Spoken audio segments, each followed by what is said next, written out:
அதனால நல்ல ஒரு ஆட்சிய 26ல நாங்க கொடுப்போம். அது மக்கள் ஆட்சியா இருக்கும்.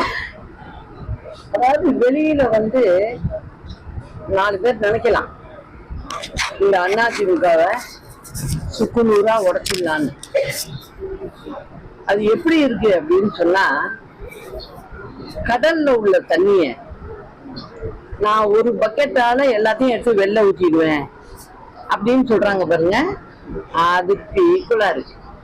அதனால அனைத்து இந்திய அண்ணா திராவிட முன்னேற்ற கழகம்ங்கிறது இது பொது ஜனங்களுக்காகவும் ஏழை மக்களுக்காகவும் உருவான கட்சி. அதனால 26ல எல்லோரும் ஒன்றிணைந்து நல்லபடியா ஆட்சியை அமைச்சு தலைவர் அம்மா வழியில நல்லபடியா நடத்துவோம்.